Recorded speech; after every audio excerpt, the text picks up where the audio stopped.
You fucking snake. You know exactly what you did. You sucked ass for 2 years on Milan, and then all of a sudden go to Inter, and for whatever reason, now you want to be team of the season every fucking year.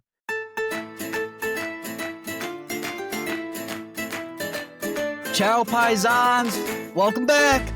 Welcome back to another outstanding episode of Calcio Culture. Today, on today's episode, we are discussing a very, very interesting match week 12 that we had here following the international break.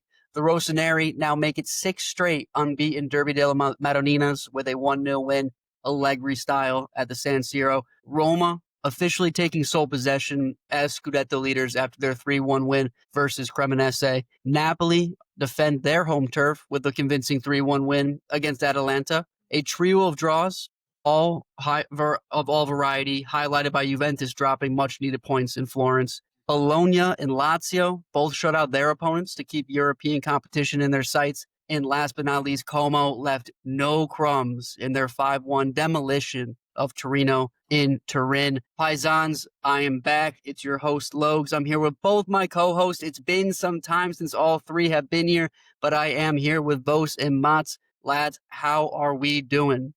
We're doing swell. This is a way to bring the energy, Mats. Way to bring it back. And Mats is back. Brings the energy, Mats. Love it. And we're coming in with Thanksgiving this week.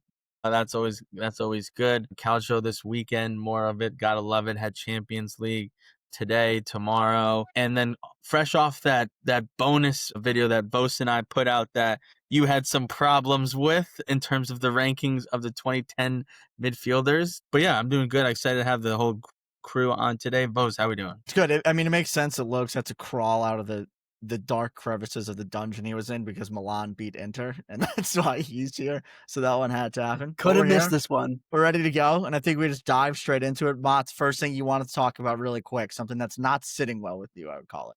It's not that it's not sitting well. I just think that we need to discuss it because it's something that managers and people in the league as a whole have been discussing. And it is potentially pausing the Serie A for the games of the Italy playoffs, which is a crazy proposal. I can see why Italy is thinking that, or the people in charge are thinking to do that, because it is a lot of pressure and very important for Italy to win those games to make the World Cup and not miss 3 straight. However, the logistics, I don't know how they would work that out. What do you think, Logs? It's a weird one, right? Because you want Serie A. Serie A is propelled by the national team, I would think, in some light. And it's definitely good for the league itself. It's good for the players that are involved to have that time off to focus on what's at hand and to make sure that Italy is featured in the 2026 World Cup here in the U.S., here in North America, that is. But the other thing is that, this isn't something that you can just make up on the go, right? We don't pause play for AFCON. Not that it mattered much, but the MLS didn't stop playing for Copa America last year. Neither did any of the Brazilian leagues 2 years ago. I'm sorry. So for me, you got to just keep going. Plus, Serie A is already, I think, the last league to end come May. It might even bleed into June. I don't know how that would work with the Champions League final if one of these Serie A teams is in the Champions League running at that point in time. How that's going to really work out, right? So it's already a long season. This would only push it back even more. I think it would only be a week. But in my mind, there's no way to do this. There's no way to pause the league. Yeah, I agree. I mean, Italy put themselves in this situation. It's on them to figure it out. I mean, you're not changing what's going on in Italy. You're not changing the league because you got condemned to the playoffs. Figure it the fuck out. Like, I love that, Vos. Tough love on the Italian national team. Figure it the fuck out. Like, you should be able to get by these teams by calling up like your B squad, essentially. Like, and that's what Italy should strive for. And like, figure it the fuck out. I'm not here for no pity party. We got to pause the league because we got the playoffs for World Cup playoffs. Like, get out of here. Well, flip it. If you are a Serie A player, do you pull yourself out of the roster for the playoffs, or do you go to the national team? No, you're definitely going to the national team.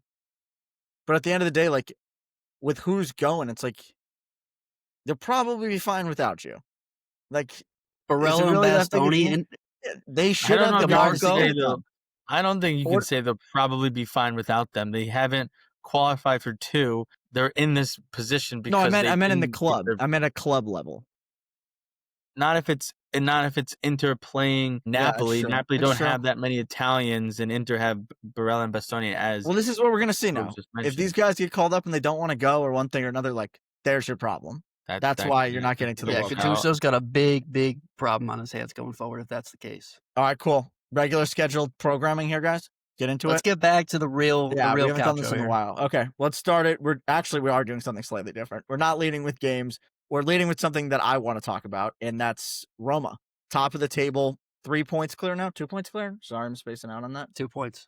2 points clear. Sole holders of first place right now. Least amount of goals conceded still. Svilar has been lights out. I think that the defense in front of him has been getting better. But Lokes, I mean, when are they going to stop? You're the one that's saying that this defense is fake news. This team's fake news. We're 12 games into the season. They're still there, and they're sole holders of first place. Listen, they're doing a really good job making me eat my words. I'm not ready to concede the point. Again, only 12 games in here, and yes, they are top of the table, only 2 points. I would say the top 5 teams here are all within 1 game, within 3 points. But Svilar definitely still propping up this defense. I think that they had a great showing this past weekend against the Cremonese team that I've been shouting their praises all season, especially coming off their first game of the season beating Milan. But I still have my doubts. I'm slowly losing credibility as the days go on this pod, talking about how I think Roma's going to fall from their graces, but you got to give it to them. I think that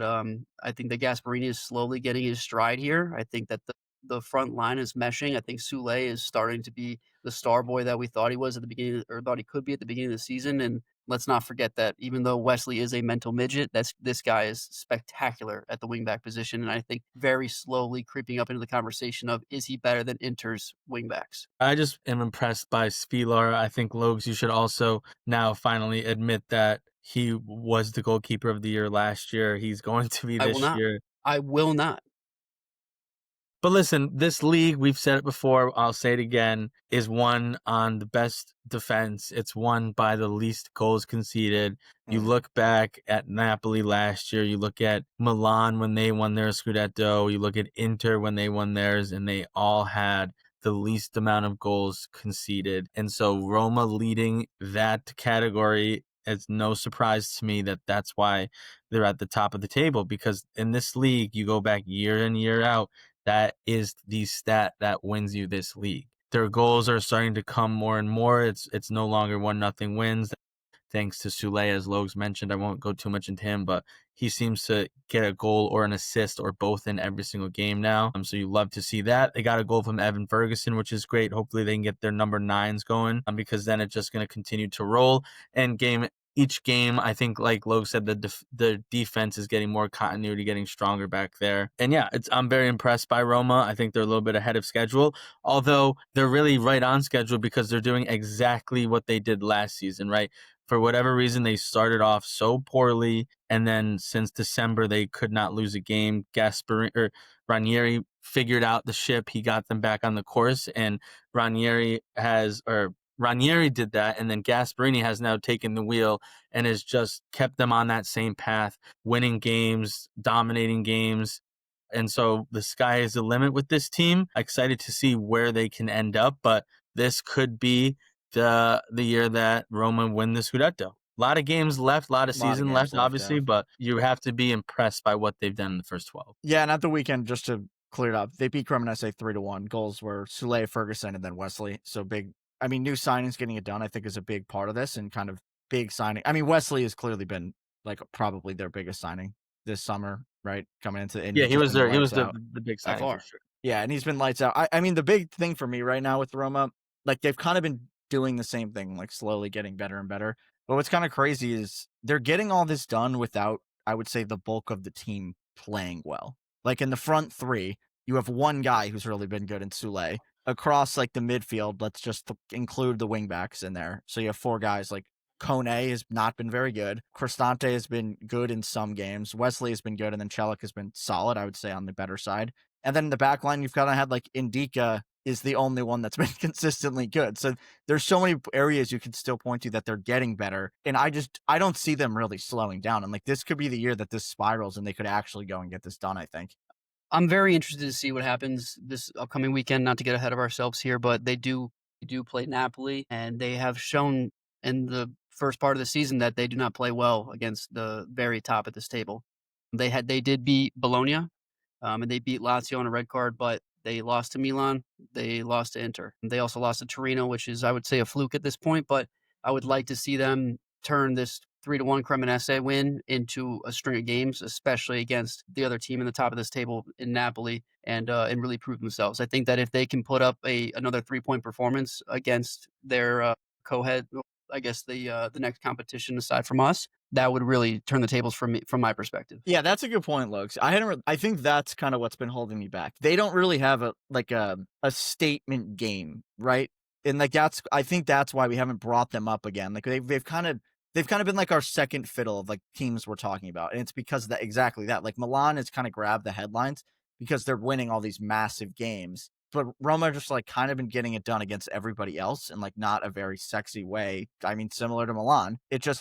Do they need that? Is that what you think they need for us to say, like, okay, maybe they need to be? Because I don't think they're even being talked about still at the Milan level.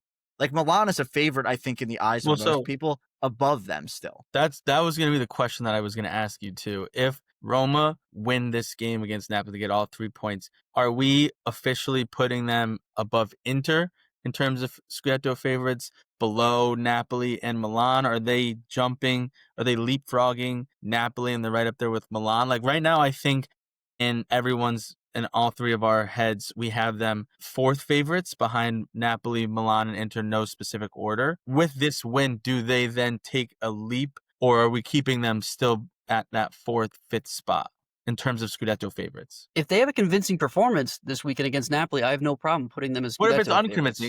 What if it's a 1-0 The problem is that win? every single game that they've played so far has been unconvincing, and that's why they're in the position that they are now in terms of how we think about them. Whether or not they're top of the table doesn't really mean much to me. It's how I feel about them, right? And the way that they've gone about going to this 9-0-3 record has simply just been unconvincing. They've gotten results. I don't think it's been pretty. I'm not sure that it's been into any particular play style in general. I'm going to be biased here and say that at least Milan is winning because that's what we're trying to do. I don't think Roma is winning the ways that they're winning because that's what they're trying to do, right? And so if they go into a Napoli game this weekend and show that they can get 3 points out of a huge game, then certainly I'm happy to change my opinion here and say that this team really means business. But as of right now, I think the only two things that they have going, I guess they have three things going for them, but that's only 3 out of the 11 players on the pitch at any one given time, right? They have Sule, they have Wesley, and they have Svilar. Indika. I need the rest of the team to show up. Indika, sure, but I package him in the back line, which is, for better or for worse.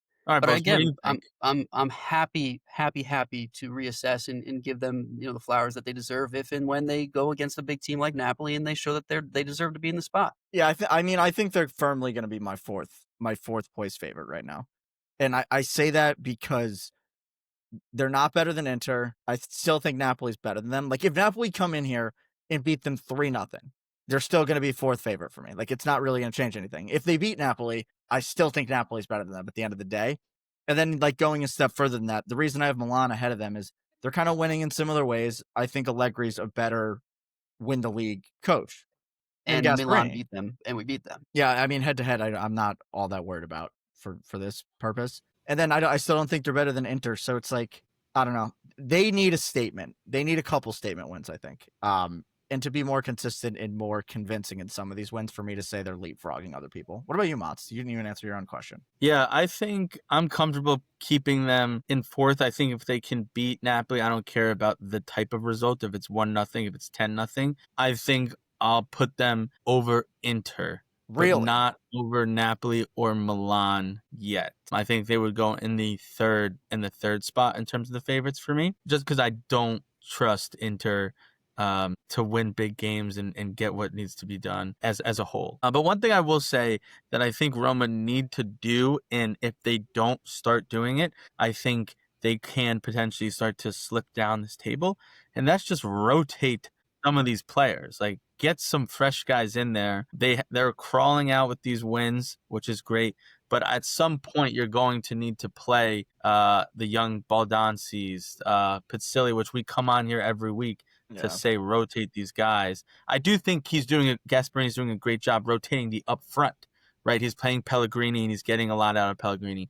He's doing good job rotating Dovbyk and Ferguson at the 9 spots And then he's Bailey just got healthy and he's starting to play him a little bit. Dybala's getting in and out as well. He's rotating up the three up top a ton, which is great. But start rotating those midfielders, especially because, as you mentioned, both of you guys actually mentioned, like, we are very high on Kone, obviously. He hasn't had that great of a year. We're not the highest on Brian, and although I think Brian's overachieving, you're not sacrificing a lot by taking Brian out of this lineup and trying in a Pacilli next to a Kone.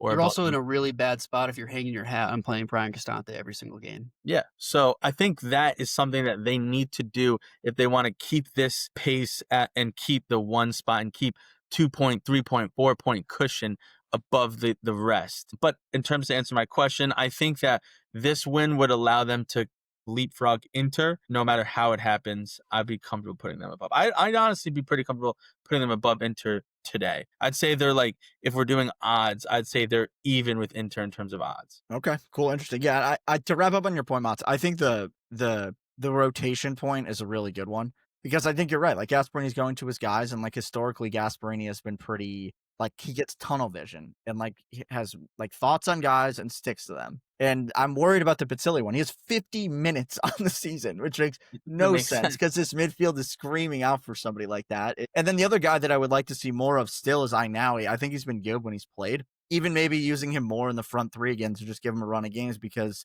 you keep rotating these guys. Like, you got to give somebody a run of games, right? Like, it's kind of been Pellegrini recently. But like, I would rather take the risk on a Ainaoui, see what he can do, become like a winger, attacking midfielder kind of thing up there. So I think there's still tinkering to be done, and that's what's weird about this team. Because like, if they don't get better, they're not going to win it, and they have the capabilities of getting better, but there's no signs necessarily that Gasperini's going to do those things. We'll see. I feel like the rest of the league has been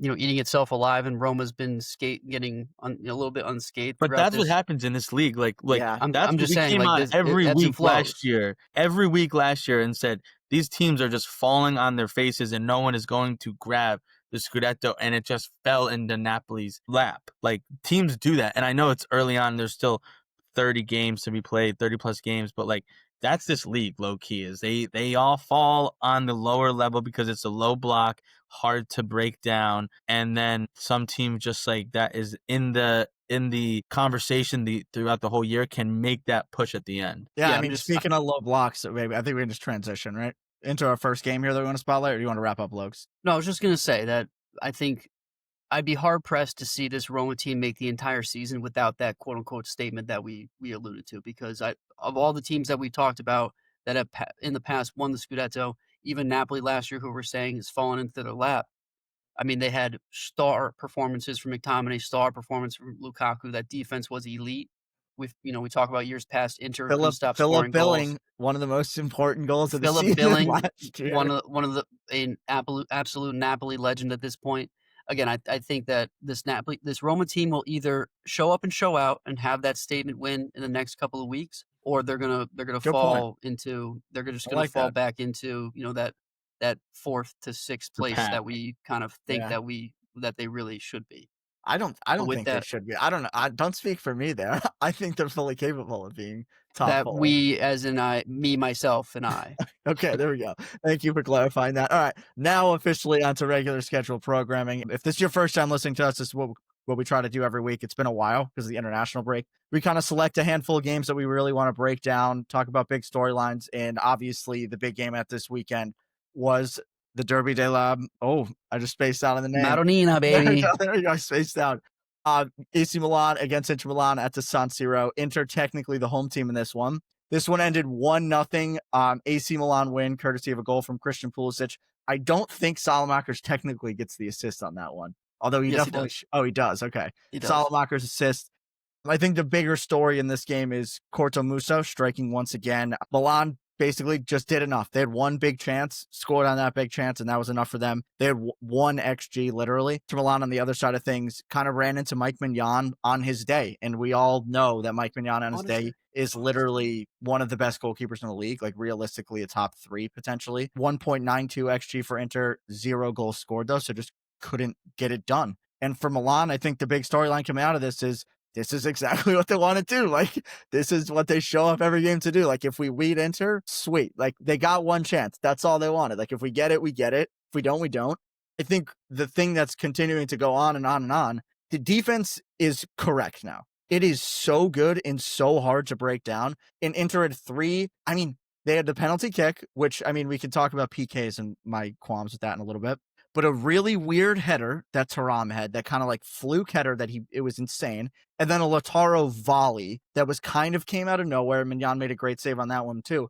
But like they didn't really have any great chances, I don't think, outside of that I can remember.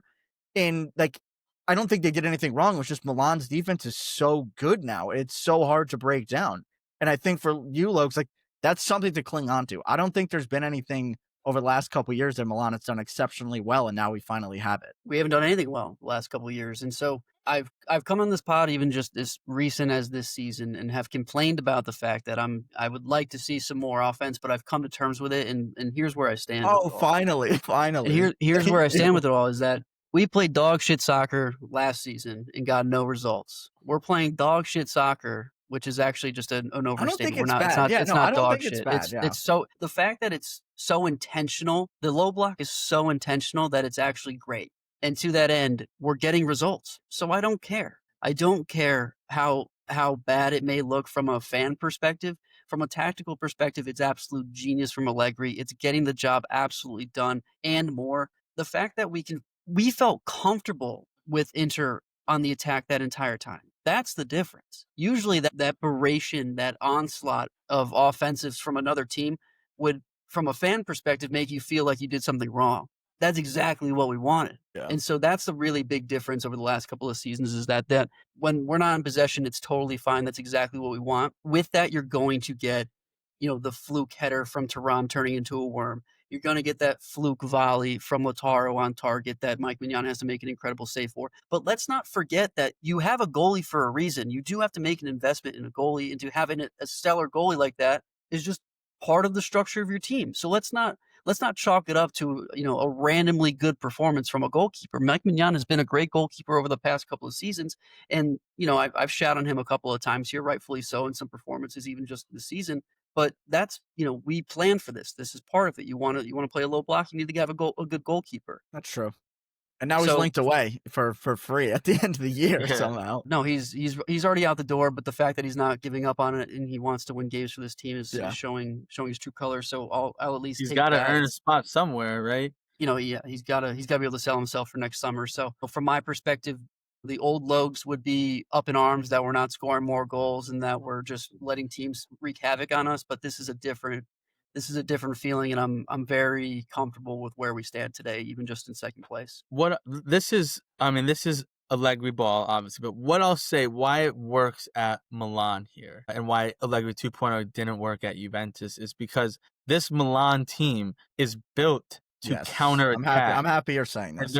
They don't necessarily have the let's call it the best defenders. Right, Gabbia is you can coach him. He's a coachable guy. He's gonna be where he should be. Tomori's kind of more sporadic. Same with Pavlovic, but Pavlovic is a bruiser who can win the ball back. So you have like strong center backs. They're not like the strongest center backs in the world, let's be honest. But the team has been built. The players that Milan have acquired over the last 2-3 years is to play a counter-attacking style of football.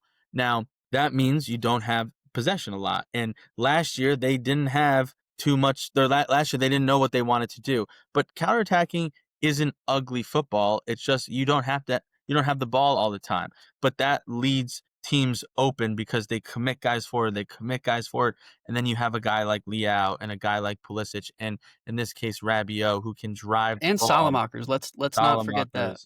You can drive the ball, and then Modric can be the brain. So it works. This Allegri style works because of how the players that he has. It works for that system. Yeah, I agree. And I think that one of my big takeaways before we get into what we really want to talk about on the Milan side of things, on the Rabiot piece of this, this was either his first game back or second game back. I can't remember which one it was. He makes a big difference in the lineup because he's so good at when he either wins the ball back or receives the ball when Milan first get the ball back. He is so good at breaking the pressure immediately. He can either he's big, but he's somehow shifty. He can get around a guy and then like drive the ball or deliver a pass in a way that I don't think Ricci can. I don't think Modric really does it the same way. And Fofana needs to be condemned to the bench at some point here because he's been really bad. So I think that's a big one. But what I think to Matt's point about having counterattacking players, and the reason that this looks way better than Juve too, is Pulisic and Leao.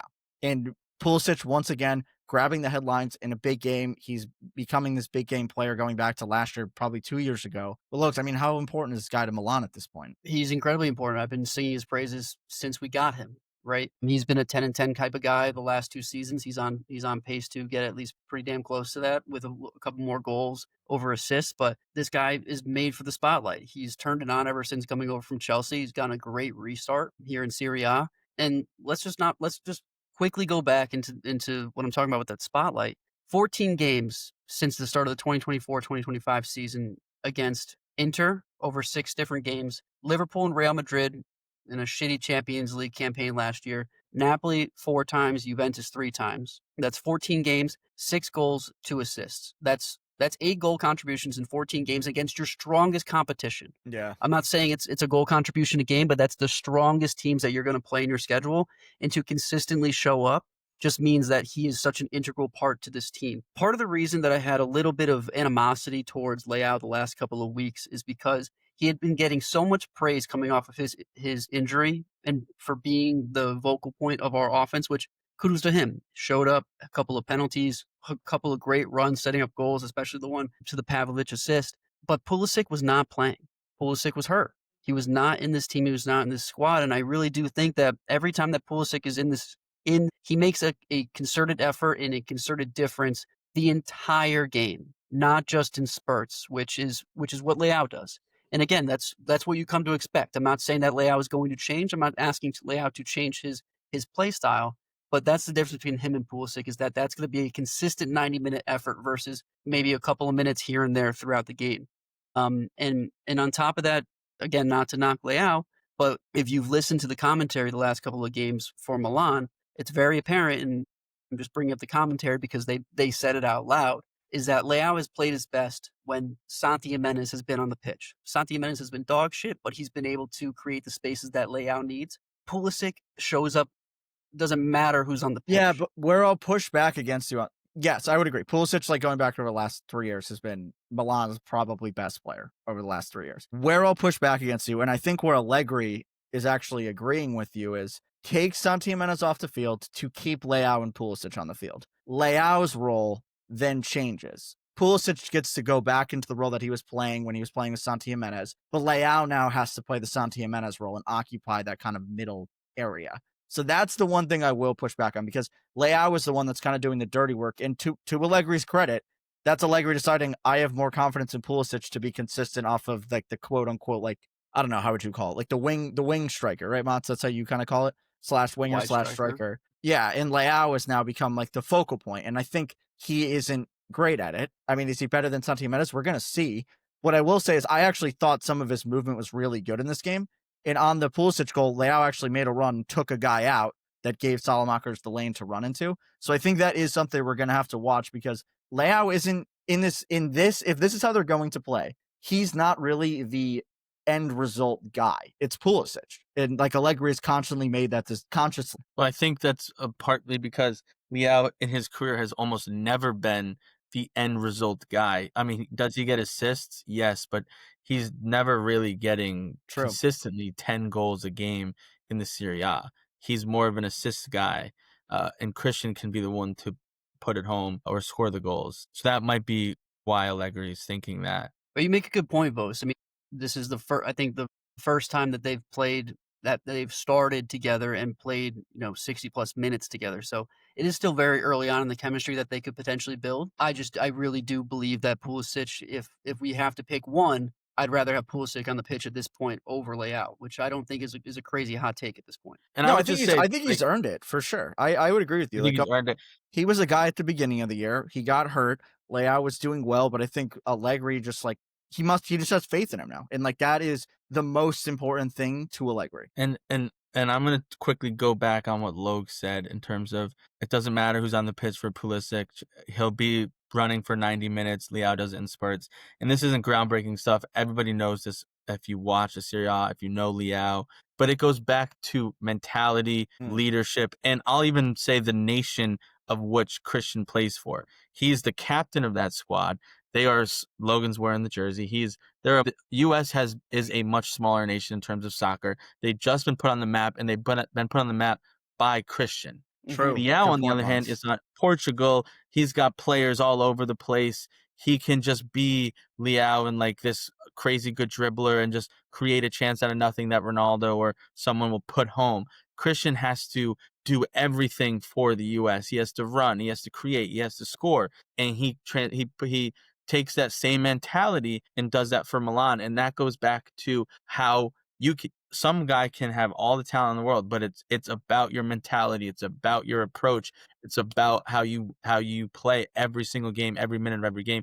And so that mentality and that approach can make somebody better than pure talent. Yeah, I think that's fair. And I think that the other thing that's kind of interesting, and this may have been because Christian was coming off of injury, but Christian usually isn't like a 90-minute guy. He historically has been like the 70th minute, 75th minute. Which I've been screaming that since last year. Yeah, but I think part of the issue is that he historically has gotten hurt. So that's part of the reason why they do that. And I think how that actually helps Milan then is you get Leao in his best position for the final part of the game.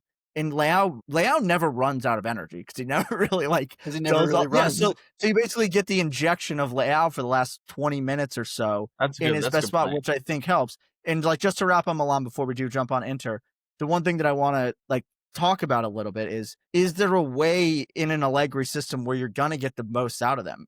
I would probably say no, because he's not going to change his shape. And I think what he's doing is right, and he just has to stick it with Leao there. Just like, even if Leao's not playing great, I think you just leave him at the striker, like the center forward, whatever you want to call it, and hope he eventually figures it out.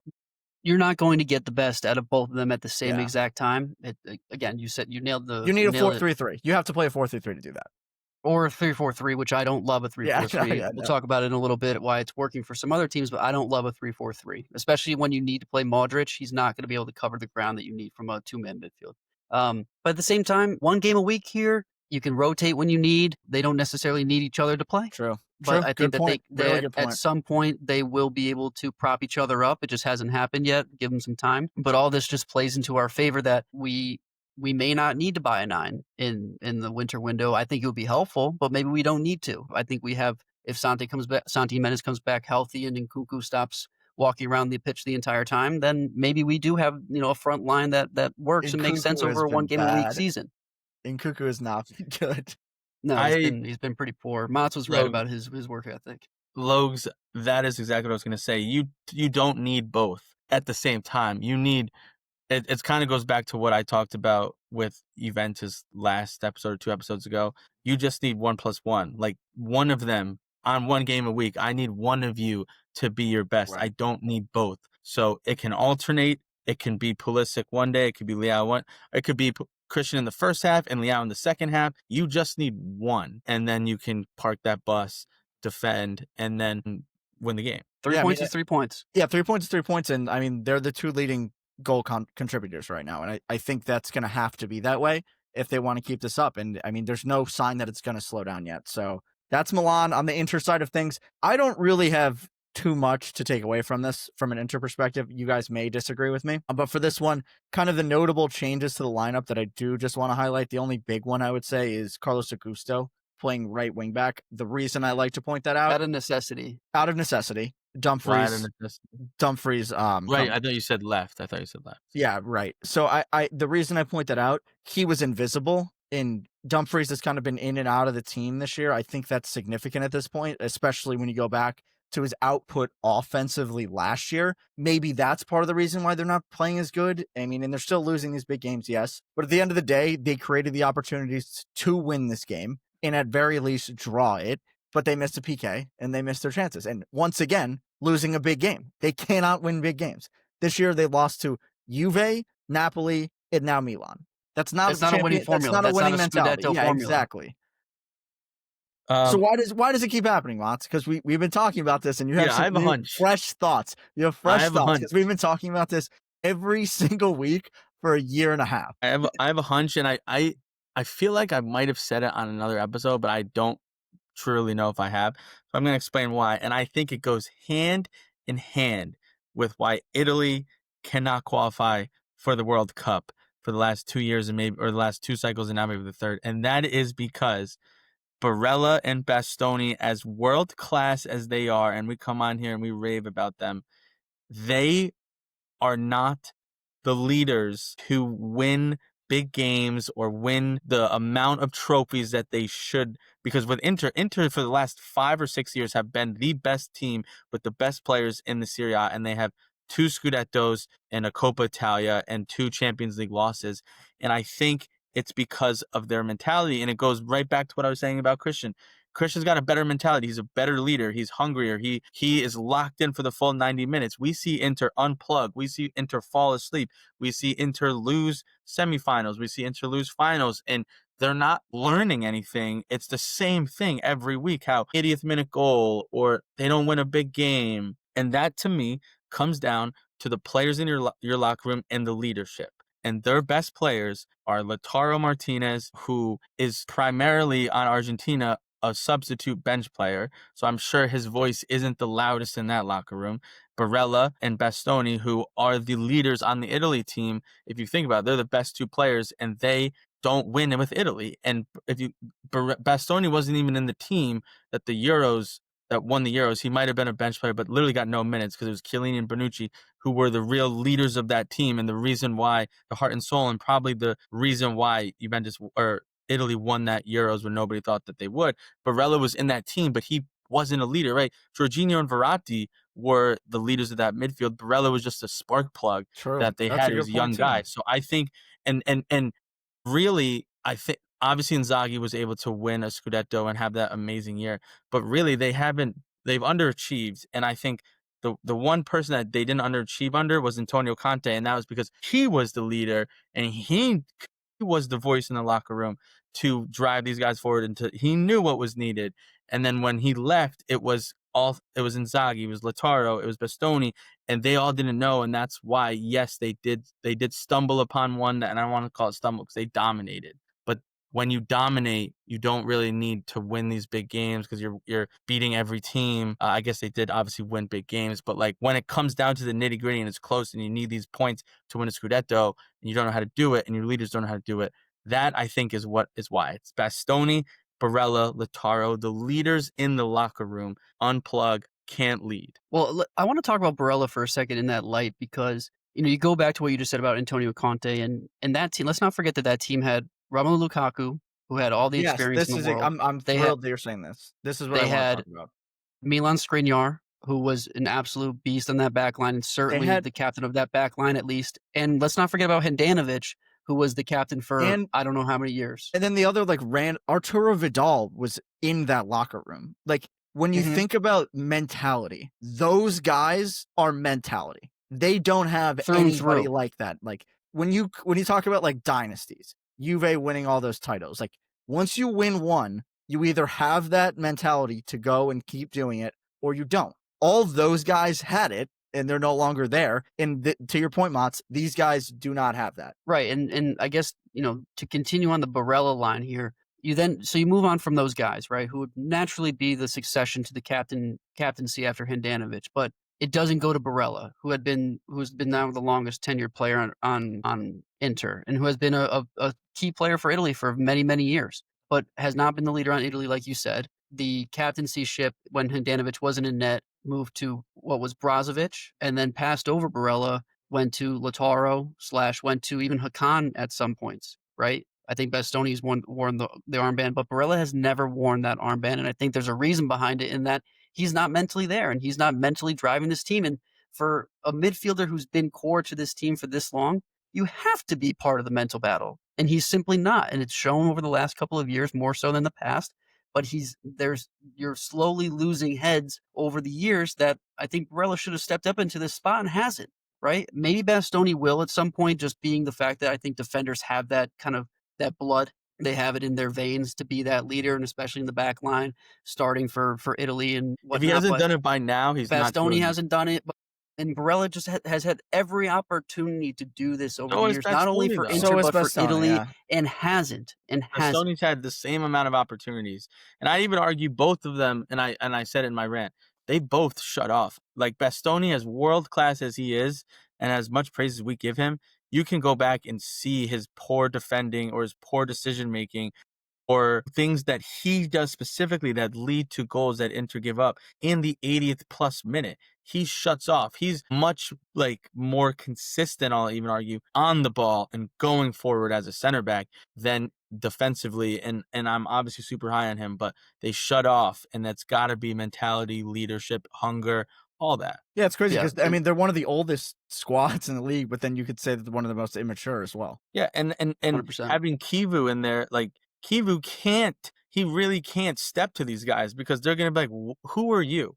We've been obviously they're still one of the best teams, and they have won a Scudetto, or some of them have even won 2. And Kivu hasn't done that, so he can't kind of put these guys into place because they won't. I don't know. Obviously, I'm not in the locker room, but they just won't. They'll respect him, but they'll just laugh at him and be like, "You don't know what it takes." He has won a treble. Let's not forget. But I think In terms of a management, though, no, I very much agree with They you. need and a I think mentality guy. They need that's why I said Jose Mourinho like before. I think that would have actually been a very good fit still. And Kivu isn't like they need a guy like Conte. but see the Oh, problem wait, is, but on you. they're not Mourinho guys because they're so soft. but it's not Yeah, even that. true. It's like you can't go from Inzaghi style Mourinho, yeah. soccer to Mourinho ball. Like that would the fans. I mean, maybe if you're winning games, they won't be mad. But Inzaghi played some of the most beautiful soccer I've ever seen in my life. Mourinho is Allegri, defend, counterattack, 1-0, park the bus. One thing I would like to say, and when I noted this down prior to the episode, I was doing it more so as a comical relief point here, but I think it fits in really well to this conversation, is that in a post-game interview after this derby here, Hakan goes and gets interviewed, and they ask him about the penalty, and aside from the fact that this is now deja vu to a T for him, in the 74th minute last year against Napoli in the match week 12, he also missed a penalty, and Napoli go on to win the Scudetto. So I don't know what that means for Milan, but in this interview, he totally forgets the entire penalty debacle and goes, the one thing that really bothered me this game is the Milan fans and all the mean things they said about me. I don't know how I deserved that. Number one, you fucking snake, you deserved every last bit of whatever the fuck they said in Italian, because you are a fucking snake. You fucking snake. So yes, you deserved it. You know exactly what you did. You sucked ass for 2 years on Milan, and then all of a sudden go to Inter, and for whatever reason, now you want to be team of the season every fucking year. Number two, if you're so mentally soft that you're letting the ultras get in your head, very good point. like that, then you were in the wrong mind space for this game. Good You should point, know Les. going into the game, this game more than anything, that they're going to get in your head, and you can't let them. That's like half the battle going into a derby. And for you to come out of that game and say that you are affected by the ultras, it just piles onto this continued story that these Inter Milan players just don't have the mental fortitude. I'll also just quickly add to that, like, obviously, whatever they said, don't condone it, not good. At some point, like, dude, like, it happens in every single game. Like, I get it, these players, maybe they're trying to tell the referee or something, but, like, you're gonna get racial slurs said at you. You're gonna get heckled. Like, how are you shocked about it? Like, it happens every single game, no matter where you play across the league. It just happens. So be used to it by now. Like, you're getting paid $12 million to play the game. Don't listen to them. You know it's coming. Like, what? Before I get canceled, I would like to say that if it was any racial slurs, I do not condone that as well. But he still is a snake. Yeah, it definitely was, and I agree. But like, you have to understand, like, this is going to happen. I played for them. I left to their crosstown the biggest rival. rivalry in the world. Cross-town, cross the pitch, cross the locker room, down the hallway. You see that's gonna happen. What? It happens every time. Yeah, and Mike Maignan might do it in the summer too, which is crazy. All right, that's Inter and Milan. Other big game we want to highlight was Atalanta at Napoli. This one ended 3-1 in the favor of Napoli. Goal scorers in this one: 2 from David Neres, a goal from Noah Lang, and then Gianluca Scamacca off the bench had one. I think notable pieces in this one. Not much on the Atalanta side. Went back to that 3-5-2. We'll talk about Atalanta in a second. But on the Napoli side, the big notable one is change of formation, change of shape for Antonio Conte. We saw him do this a lot last year in the Scudetto winning season. And this was the first time we saw it this year, like significant change. He went 3-4-3. Amir Rahmani is back. So he was the center back. paired with Huge. Buchema and Buongiorno, finally have that tightened back three that we've been hoping for. Midfield two of McTominay and Lubaka with the wingbacks Gio Di Lorenzo and then Gutierrez in this game on the left. And then front three, David Neres, Rasmus Hojlund, Noah Lang. And to be honest, it worked really well. To a T. To a T. To a T. It worked really Yeah, it well. worked. What I'd say is like Noah Lang for starters has been barking to get him more time. Scores a goal, so he is justifying why he's upset and barking. And let's see if Antonio Conte continues to play him and continue to roll this out. Also, I think we've said multiple times on here, like, they got to play David Neres because he was a spark in the Inter game. And David Neres once again proved, hey, I should be playing more as well. And also, this might also show, hey, Conte, like, I get it. You got KDB. You didn't want to bench Scott, but there's a reason why specific players excel in specific positions, and kind of putting a round peg in a square hole or a square peg in a round hole doesn't work. And like, you're not getting the best out of your guys, because Scott McTominay playing left mid, but as a left center mid behind, or kind of being the legs for De Bruyne, didn't get the best out of him. And then you have two legitimate wingers, midfielders that you have in the team. You play them and look what they do. 2 goals, 1 goal. So that was more Conte, in my opinion, being stubborn. But this was a great showing from Napoli. The 3-4-3 is great. The 3 center backs. Buongiorno played a good game. Once again, he's in the back 3, as I mentioned before. Struggles in that back 4. I think I'm at that point where it's Buongiorno has to be in the back 3 in order to play well. But good to see both Buchema and him getting better. You got to give credit to Rachmani, because I mean, this guy he's clearly, like, he doesn't do anything. They're like, oh, this guy's really good. But, like, he is clearly a pivotal piece of this team for them to be good. I mean, Koulibaly for Napoli was like their pillar center back for years, was the best player on Napoli for years. Never really won much besides maybe a Coppa Italia, I think. But Rachmani now has 2, like, we're talking legendary status at Napoli. True, yeah. 2 Scudettos, was a pillar, played every minute of last season. I'm sure he played, I don't know off the top of my head, but I'm sure he played every minute of the first Scudetto as well. Like, he is solidifying himself as a true legend in Naples. No, I love to see the 3-4-3 come back, right? Because we noted in, I think, last season how important that 2-man midfield can be for them in Lubaka and what used to be Zombo. Scott obviously moving in and filling in perfectly here. But the fact that Rachmani can come in and be the anchor, give Buongiorno and Buchema a little bit of reprise, a little bit of room to kind of feel themselves into the game here, I think was a huge move. And then going back to what was successful a couple years ago in Kvaratskhelia, Lukaku, and Politano up top, this looked very similar. David Neres, Hojlund, and Noah Lang, right? So this can be a formula that they can use going forward for, I would think, the majority of the rest of the season. One thing I will say, though, is I think that this formation change, while very, very effective, was almost in response to playing Atalanta and not so much just playing to Napoli's strengths. The way that Atalanta has come to be in the last season and a half is that they do have a 3-pronged attack up top, and they love to use those channels, right? They have Lookman off the left. CDK has been a little bit of a playmaker off the right, sometimes Pasalic right. This game started off as the false 9 playing through the middle. And I think that solidifying and closing up and crowding those gaps played right against Atalanta. And it was really showing that Conte still has the ability to be that tactician in some games, which I thought was promising going forward. But this for me is something that we haven't seen out of Roma. This is a Napoli game that's convincing, that's strong, that shows that they've got it together, that shows that this can work going forward, that they can have some consistency out of their performances. And that's why I think that Napoli continues to be, from my perspective, I think the leaders in the Scudetto race. Yeah, I think it was more injury, though, that forced them into this. Like, you don't have Zombo, you don't have KDB, your only other midfielder's Elmas. So it's like, which is crazy to me, though. It still worked, though. But it's crazy that it was injury that forced this, because last season was Antonio Conte we've never seen before. I'm going to do a 3-5-2. I'm going to do a 4-3-3. I'm going to do a 3-4-3. I'm going to do a 3-4-2-1. I'm going to play whoever I like. We're going to be flexible. And then this season, no flexibility whatsoever until injuries. And it was like, why? Like, it worked so successful for you last year, and now you're back. So that was a big head scratcher to me. because look at the success after when he makes the change. Yeah, and I mean, I think we're going to continue to see this, right? That was what I kind of want to talk about, but we can kind of rush over that. I mean, there's no reason to change this, right? Especially with the injuries that they have. I mean, so today they played in the Champions League, and he rolled out 3-4-2-1, which is a variation Same of a thing, 3-4-3. So yeah. yeah. So yeah, I mean, listen, like, why would he don't fix what's not broken yet? He just beat an Atalanta team. Obviously, they've been struggling, new coach, but this was a very strong. Like, they looked good in this formation.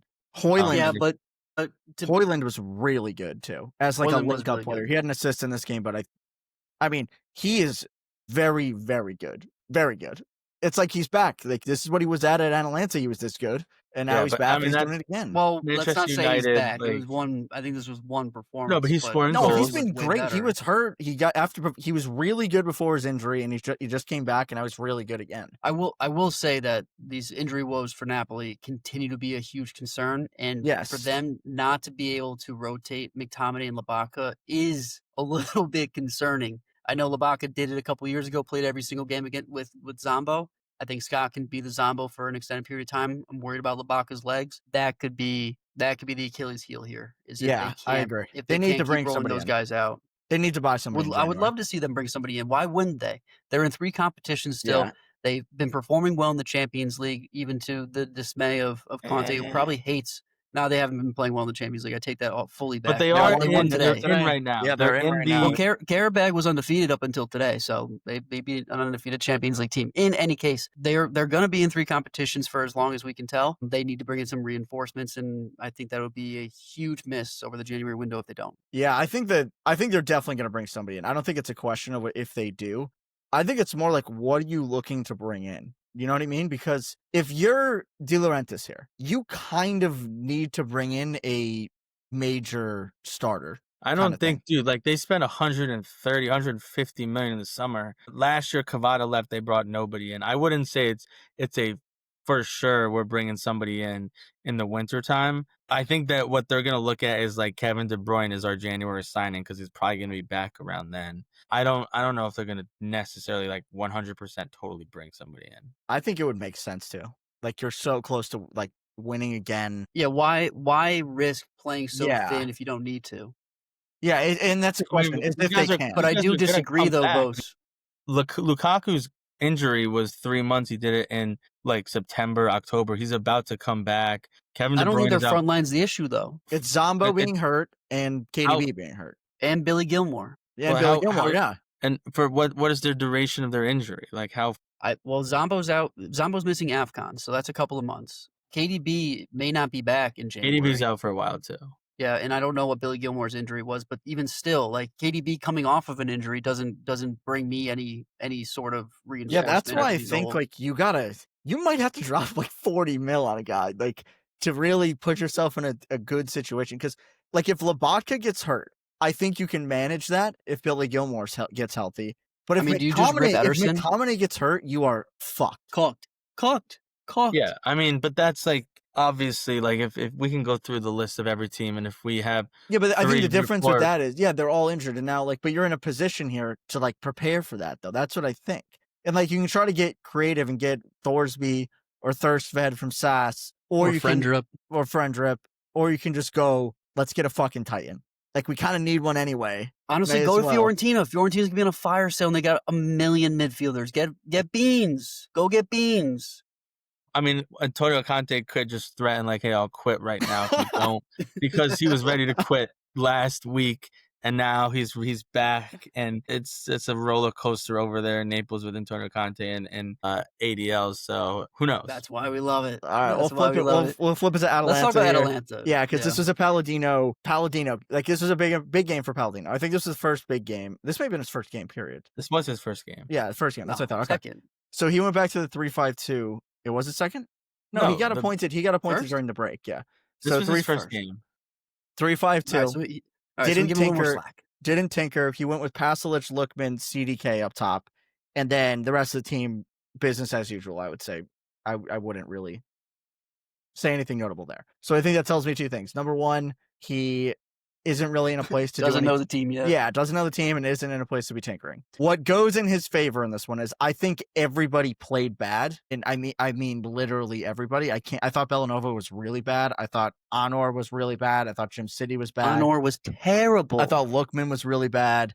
CDK, I'm starting to feel like is not very good. And then Pasalic, I mean, just a result of that. So, I mean, I'm not really taking anything away from this. What I will say, like, immediate props to Palladino was bringing on Scamacca, because playing without a true number 9 clearly was not working. And then Scamacca went on and scored, and they were a completely different team with him on the field. And on top of that, all the goals came in the first half for Napoli. So you have a striker on the field, very different team. Probably not going to make that mistake in the future. But not really much on Palladino here. I mean, like, Atalanta aren't good yet. There's not much to say about Palladino for this performance, right? But I do think that it shows Atalanta just isn't gelling. I mean, I know it's hard switching from one manager to another, but like I've kept saying, this wasn't Juric's team. This was still Gasperini. Yeah, you're seeing the effects of what Gasperini did to it last season now bleed into this season. He was an asshole to Lookman. Lookman wanted to leave all summer. Lookman didn't train with these guys. He came in like the third game of the season. That's your best player. So you're starting to see why Gasperini left for a reason. I think Gasperini made the situation worse than it was going to be, but the top players at Atalanta have kind of wanted to leave for a little while now, especially in Lookman. Ederson's been linked away for 2 summers now. Koopmeiner's obviously left last year. So it's just hot soup over there, and it's really going to be a question of like how can Palladino salvage this, and then what does the squad look like next season, especially because, and I don't want to get too ahead of myself, right? It's 12 games in, but like you can have 120, 130 million with the guys that you could sell. And we know what Atalanta can do. Yeah. And like we know what they can do with that type of money and who they can buy. So that's going to be, I'm officially, I think, as high as I am with Atalanta, I think I'm ready to officially kind of put them in the same boat as Fiorentina, although way different sides of the boat. And it's just, hey, salvage the season, get what we can, and then we got to regroup next summer. Do you think part of salvaging the season is going to be Palladino, like, I don't know if it's the right terminology, but like making a case for some of these guys to stay? Or do you think it's a foregone conclusion, like we're selling the guys that we can cash in on, we're going to restart? Well, I think we're going to find out very quickly who he wants, right? We have no idea who from this roster. But realistically, really pictures. If you're the guys that we're talking about are Ederson, Lookman, I would say Honor's probably there. I think Carnesecchi could be there. Maybe Heen, like that kind of. They're all guys you want to keep, like definitely. I don't want to keep Lookman if I'm Palladino. Except for Lookman, yes. Except Lookman out the door. Well, I'm just saying. I think that this January window is going to be very telling, because if they are buyers, they need to be buying at the back line. And if they're sellers, then maybe they're... What do you mean they need to be buying at the back line? I think that this front line is stacked. The back line is great, too. They get him to gel. No, I don't think it's been great at all. Honor has been one of the best center backs in the league. I would say Hien has been one of the best center backs in the league, and then Scalvini's been hurt, and I think Jim City's been fine.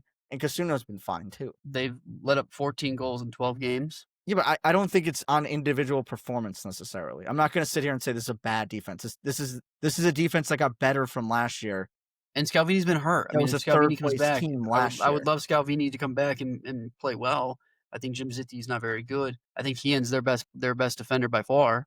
But I think the front line is totally fine. They just need to get into gel. They moved away from Sulemana, who I thought played well in a very long stretch. I'm not sure if he got hurt. Krstovic played well in a stretch, and then I think he got hurt. CDK has obviously held that right side for the most part, but Samardzich has come in for many instances and played well. So I think it's just finding the right combination of players, especially with Scamacca back and healthy. I like Samardzich. And Brescianini hasn't played at all. Yeah, but Brescianini, still, Juric was out on Brescianini, so I don't know. Well, I'd like to see him play. So, like my point being is that their wing backs and their center mids are obviously intact and they're never going to change because it's just so clear cut. The front line just needs tinkering, and I think the back line could use a couple of reinforcements. But I don't think that this season is a throwaway at all right now. I mean, they're not finishing in a European spot. They're in 13th. And they are 8 points back of 6th. Yeah, they're not going to finish in a European spot. I don't see that. I think they could finish in 8th. That's not a European spot. I didn't say they were going to finish in a European spot. That's a bad season for Atalanta, who have finished in the European spot over the last 5, 6, 7 years under Gasperini. Yeah, and I I don't think that's a think fair point. I don't it's think a you full can blame tryout for the everybody. roster either. Like this team came in. What they It was finished last year? we said it from the start. Yet last year they came in third. Yeah, that's what I Juric thought. Okay. was a bad appointing by Atalanta. It wasn't gonna work. I had them in 10th. I think Logan had them in 8th or 9th. I don't forget where you had them, Vos, but it Somewhere just wasn't around gonna there, yeah. work. And so I think you have the right guy now. I think I said it 2 episodes ago. I think Palladino can be just as successful as Gasperini was. It'll just look different. And so what this remainder of the season is, finish as high as you can. Maybe you do make a late push. I doubt it for a European spot. Everyone has an audition. And also I think as Palladino, you need to slowly introduce to these Bergamo fans, we're not going to look like what Gasperini looked like, because Palladino is much more defensive. Which and I pragmatic. think isn't necessarily a bad thing either. It's not, but they're not going to look like 3-4 goals a game. Right. And I think that's what you got to let these Bergamo players or fans and even players understand. But at the same time, you get results, and we're not going to finish in 13th. We might not finish in 6th. We're going to be somewhere in the middle there, and then I'm going to figure out which of these guys works for me, who we could sell, and how we can move on next year. Can we also just not forget that this is a horrible game to be judging this Atalanta team on?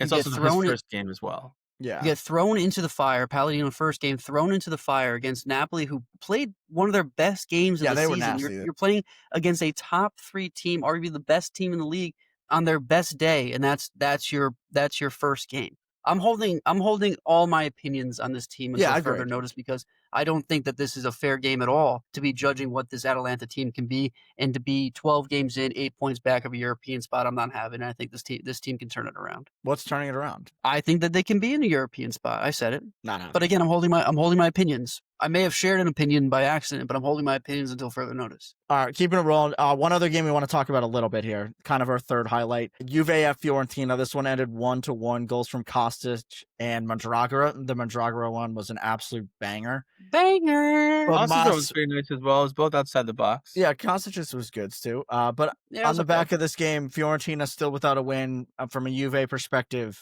you got to beat the team that hasn't won a game. So I'll let you start, Mons, on Juve. Maybe. It's just more of the same. Yeah, unfortunately. More of the same for me, but I think Juve are in a similar boat that Inter are in terms of leadership in the locker room and guys to have them win games and lead these teams and mentality and approach. I think now we have the right person in the locker room, that being Spalletti, not a player, because Spalletti knows how to win. He demands respect, and he'll scream at these guys, and he'll flat out bench players and whatnot. But it's going to take a little while for them to gel. They played on par to what Fiorentina played, and Fiorentina hasn't won a game. Dusan Vlahovic missed. I mean, he dribbled by De Gea and couldn't score. I do think there was a penalty that Dusan deserved, and they called it back due to VAR. But you got to score the chances, Dusan. So, yeah, there's not too much that I want to go into detail in terms of that. But I will say that Juventus played a Champions League game today. First half looked terrible. Second half looked really good when Yildiz came on. And we did get goals from Luis Openda and Jonathan David, which is a good sign because both of them have been struggling to score. I will say another stat, and I had it, and I don't know if I fully remember it, but the stat was Juventus has not had a goal from open play from a striker since I want to say September or October. It was like September 08. Wait. No, it was like 90. It was like 90 days or 110 days without an open goal play from their strikers. So finally that drought has ended. A lot of question marks here. I think that we have the leader, and now it's just give him some time, and hopefully when things start to click, Juventus is not that many games out of 4th place and they can make a late push. I don't understand the insistence on always playing Wes McKennie. I get it, but they're struggling to score goals, and I feel like they never have 3 forwards on the field at any time. It's very frustrating. I mean, today we had Today we Chico, started yeah. Chico. I mean, yeah, then we had what's his name, Adzic and Luis Openda. Weston McKennie for me, although like I'm frustrated because he's not a player that should He be scored starting today, every yeah. single game for Juventus, but he is a player that needs to play every game I would because of bench the benefit we Cambiaso have. and play Wes at the wing back.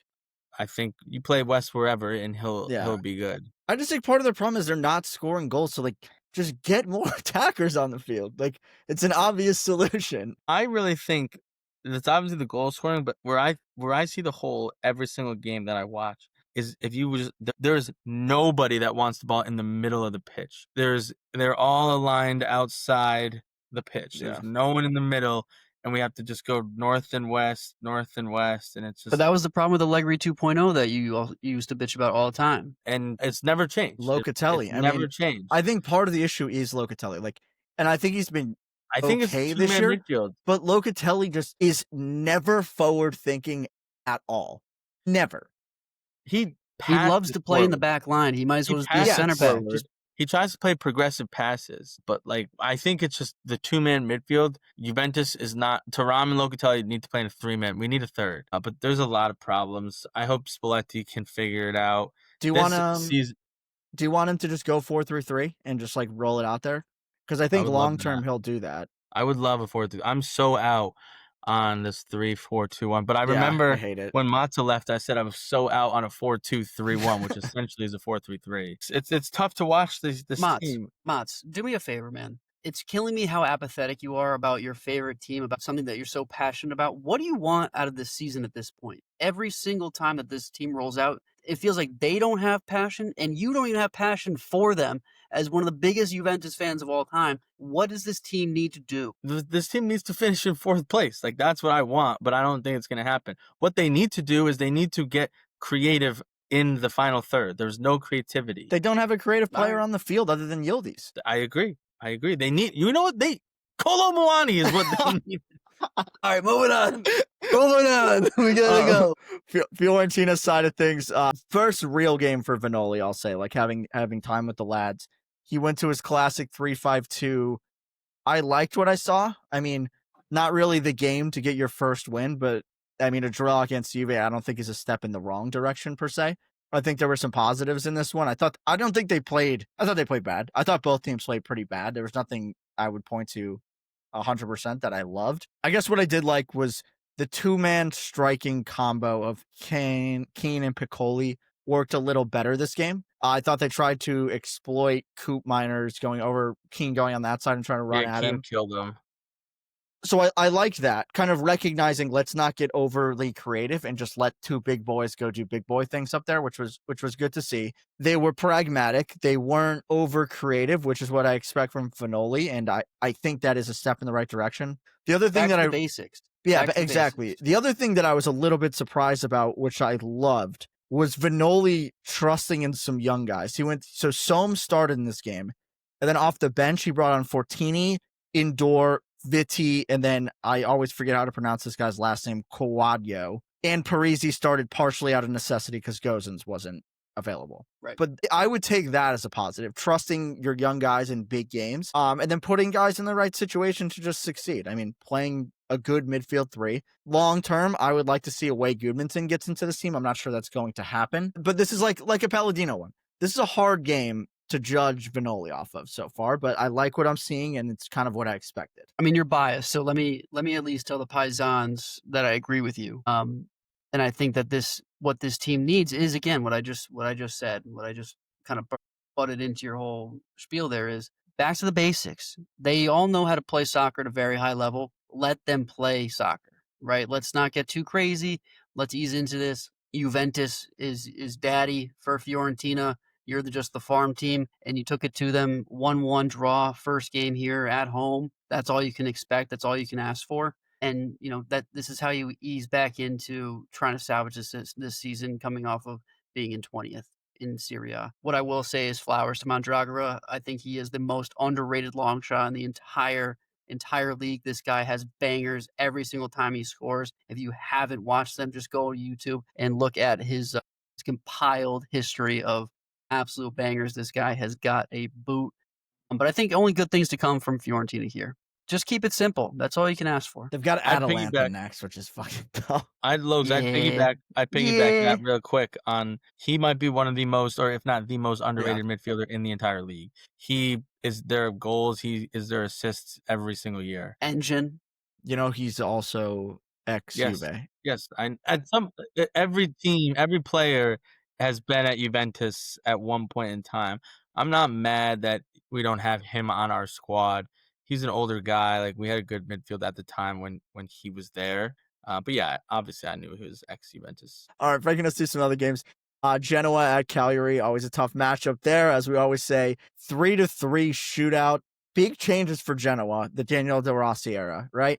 Goal fest, baby. Goal fest. This is what we saw at Roma at the beginning, and like, obviously it kind of fizzled out, and he ultimately got the axe. But I would say that's a step in the right direction. Like, this team was a terrible offense. Now they're banging in goals. I mean, it'll take time, I think, but I like it. I think that's a step in the right direction. They're getting points, which they weren't before. And I agree. It's definitely a step in the right direction to put the ball in the net, because you couldn't do that before. So it's definitely a step in the right direction. Will it continue? Time will tell. He definitely needs to strengthen the defense, because in a relegation battle, you can't be leaking in 5 goals, 6 goals. But the fact that he's figured out, or temporarily figured out, the up top of Genoa is definitely a step in the right direction. All right, cool. Next game, want to spend a little bit more time here. Bologna at Udinese. Bologna won this one 3-0. 2 goals from Pobega and a goal from Bernardeschi. Notable ones in this that I want to just point out. Italiano rotated the squad quite a bit. In this one, we had no Lukumi, no Freuler, no Ferguson, no Cambiaghi. And the reason I say that is you're still banging in 3 goals against Udinese, which I think is significant. Wild, and now at this point, this is a team 3 wins in a row, 3 points off of first place. Italiano has kind of changed his style of play. Like, it's not that just pass the ball endlessly. It's much more direct when he wants to. And the goals are coming now. The defense is squared away. How far can this team go? Well, I wanted to bring it up, and I held my tongue at the beginning of the episode, in that we were talking about Roma and who we would compare him to, and who was in the same conversation. And I'm thinking to myself, why is Bologna not in this conversation? They are 3 points. They are 3 points off the top of the table. They are in great form. This team gels like no other. I think they've got the best chemistry in the entire league, and that's coming from somebody who can't stand Bologna over the last 2 seasons. Question: top 3 coach in the league now? Maybe. I mean, he's shown that he can grow and grow and grow. I mean, this guy started in Serie C and brought, I think, Bari to Serie B, and then he brought Spezia from Serie B to Serie A. I mean, this guy has continued to grow. He turned Fiorentina into what we thought was going to be a perennial top 7 Europa or European champions, European competition type team. Has come to Bologna and built on what Thiago Motta set the foundation for. And so, is he a top 3 manager? Probably. He's one of the longest tenured managers in the league at this point, which is saying a lot considering how much turnover we've had. But this Bologna team, I think, deserves more credit than the league's giving them. I know that this pod typically You're loves a historic Bologna hater. Also. I'm a historic Bologna hater, but this time around here, I have to say that this Bologna team needs to be in the conversation for top of the table, even though they're sitting in 5th. I mean, I you would say 5th at the beginning of the year. But if you go through their results, I mean, their only statement that you are going against Roma is the Napoli game, and that happened over 2 months ago. There's no real statement win. I mean, I think they're still... Has Roma won 3-0 at all this season? Yeah. What's Roma's biggest win? This one against Cremonese? 3-1. That's their biggest win this season? Yeah. I guess, no, the Napoli game also didn't... I think it happened actually 2 weeks ago. Bologna also. Yeah, the Bologna and Napoli game was right before the international break. I don't know if it's last. Yeah, I still so that's their statement win, but they're not in my opinion. They beat Roma too, didn't they? No, they lost to Roma. They lost to Roma. Game of the season. They beat Como. They beat Como. In my opinion, it's Milan and Napoli in the top 2. It's Inter and Roma in the next, and then it's like Bologna by themselves in the 3rd tier of the favorites. And I think they got a lot of work to do in order to be in the top 2 or the top 3 favorites. Honestly, for me, this Bologna team is going to run themselves rampant trying to win Europa League games, and I think they should boot that and call it a day and just focus on. Bro, they don't need to boot anything. Like, this team is so deep. That's, I think, what people don't understand. Apparently, yeah. Like, you don't have, like, these, for whatever reason, there's no, like, household names on this team, but they are so deep. I think they could really realistically finish top 4. I mean, Europa yeah, League, you can kind they of clearly cruise can. in. They finished top 4 2 years ago. They finished in, like, I think it might have been 6th or 7th last year. Once they knew that they won the Copa, they took the foot off the gas. But Bologna is I think like every year in and year out now, hopefully going to be a team where it's like they can easily make a Champions League run, snag that 4th or 3rd spot, and 5 or 6. If they finish outside of European spot, I think we should be like, hey, that wasn't the best year for them. I think I'm rethinking this too. I think they're equal with Roma now. Maybe not. No, they're not. I think that's bad. But just think about this. So quick stats for you guys here, because I don't think a lot of teams are going to make this. Orsolini, 6 goal contributions. Cambiaghi, 6 goal contributions. Santi Castro, 5 goal contributions. Emil Holm, 5 goal contributions. That's a wing back or a right back. Jans Odegaard, 3. Thijs Delinga, 3. That is a ton of guys contributing a lot of stuff. Yeah. And let's not forget that Lewis Ferguson has not played at all to his potential this season. And if he can come back, that's just another guy that they can simply just slot in and be a game changer. I would make a strong argument that the Lewis Ferguson, Remu Freuler pairing is one of the best in the league.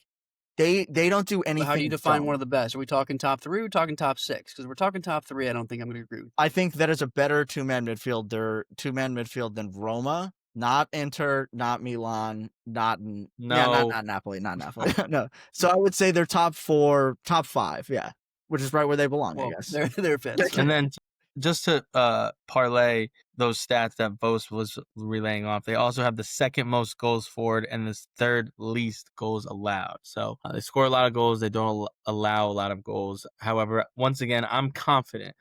I like Bologna. I've been a fan of theirs. I think that they're a good team. They are not in the same tier as Roma. They are in a tier by themselves in that 3rd tier. All right, cool. And Udinese, nothing new. I think this is what Udinese does once in a while. The only thing that I am seeing is Arthur Atta is kind of linked in a January move. He's one of the Milan considerations.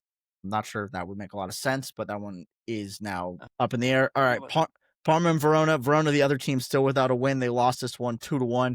Pellegrino had a brace, who me and Logs had just talked about, and then our boy Giovanni did score a goal. Big win for Parma in the relegation battle. Don't want to spend a ton of time there. Lazio beat Lecce 2-0. Goals from Guendouzi and Noslin in this one. What I will say about Lazio is they are still getting some results without the full squad, right? Like Tati's hurt, Ravella's still hurt. Last 5 games, 3 wins, 1 loss, 1 draw. Like, I wouldn't say that's bad for what they've been dealing with. I think the other really big issue with this team is the outside back situation was not able to get addressed in the summer, obviously. And without Tavares, you're looking at Marusic and Pellegrini, which is really bad. And then the other thing on Lazio. Yeah, go ahead, Lugs. I was just going to say one thing. We're a big goalkeeping pod here. Providel has been one of the best keepers in the league this season. Yeah, he's been pretty good. I haven't really noticed him, but maybe you're right. You got a stat there that you're looking at? I've got a stat that they've only given up 9 goals, and Milan's given up 9 goals. That's tied for that's tied for 5th least. The other thing that this actually jogged my memory, Romagnoli, Mario Gila, also very good center back pairing. Very solid. And then the other thing that I just want to point out, if anybody has been watching Lazio, they brought a guy back from loan, Pesic, who's playing in the midfield right now. Big unit of a guy. I think he's probably like 6'4". He's massive in there. He's been playing really well. So when Ravella gets back and you have Guendouzi, Besic, Ravella, I think that's something to watch, but we'll see what happens with Lazio moving forward. Como went belt to ass in Turin, like Logue said earlier.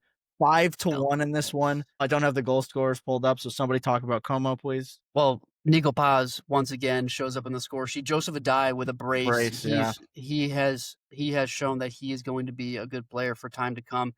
But the note that I wanted to talk about here, and Vos, you brought it to light, and I think I hammered it home, is Como have the 2nd least amount of goals conceded this season. Now, when you think of Como, you think of a team that is full of firepower, full of goals, full of creativity, full of youth, but you do not think of the fortitude that this back line has from a Como standpoint. Czech Fabregas has gone out and solidified that back line. If you think about their summer window, you don't realize that they really had a concerted effort to really fortify that back line. You think about Jacobo Ramon, who came over from Real Madrid, had actually played a couple of games last year for Real Madrid. Scored in this one.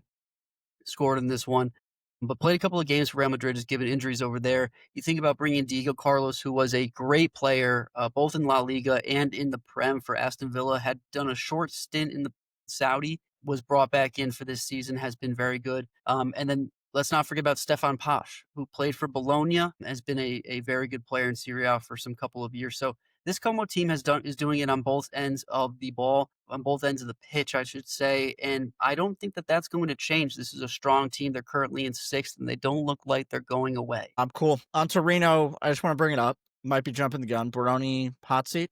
2 games this year. He was in the hot seat. It's got to be hot hot. seat a couple games ago. He's lost be back. 2 games this year with conceding 5 goals. I mean, they're 6 points clear relegation. I'm the biggest Baroni defender, and I don't think he's doing a good job anymore. You would think you would get more out of this roster, but I still think this roster stinks. I think the roster stinks. I think I've said this before, I'll say it again. If he leaves, a team should gobble him up so quick. He's a really, really good manager. I just think they don't give him enough. Like this Torino, in my opinion, the roster isn't there this year. Where I'll play devil's advocate because I'm also the biggest Baroni guy. I just have hated his team selection. I don't know why you're playing Aslani if you don't want to be a ball dominant team. Like, just go with a straight up defensive midfielder. I don't really understand. He's not making Casadei any better. I don't like Nikola Vlasic. I don't like Cyril Ngoge. Like, you don't like Gio Simeone? No, I like Gio Simeone. I just like Duvan Zapata more, who's finally playing. But I just think there's a lot of bad things going on in Torino. Although the goalie situation's good because Israel is hurt and they have a new goalie who's playing decently well. Thank God. Oh, my God. That guy stinks. And the last game this weekend was SAS at Pisa, right? Yeah. 2-2 in Pisa at SAS. Pisa at SAS. 2-2. Pisa actually had the lead going into the 95th minute, and SAS equalized, who I think Napoli should buy in January. Got that one. But another example of Pisa being in games. Like, Monza's been saying it. Logs isn't believing it, but being in a game against SAS is big. And getting a point is big. They're 2 points clear of the last spot in relegation. They're 4 points clear of last place in the Serie A. And they are a tough team to win. They have, in the last 5 games, they have 4 draws and 1 win. They've gotten a point. That is not relegation form. That is staying in Serie A form. To win against. They're in every single game. All right, cool. Crazy. That was match week 12. Oh, we do have one thing. Sorry, I put this one. If anybody didn't see it, student out of the week, we're giving it to Fabian in Bologna. He had a bad miss. I think the last person that had it was on YOLO, and I think this miss is worse. So I'll put it up somewhere. It's so bad. But other things that we had going on this week, Champions League, we kind of alluded to this. Napoli beat Karabakh today 2-0. Juve beat Bodo Glimt 3-2. Tomorrow, we're recording right now on Tuesday, the 25th. The 25th. I was just going to say, those are 2 big wins for Serie A teams. True. Napoli and Juventus were on the end or on the brink of not qualifying for the playoffs in this format.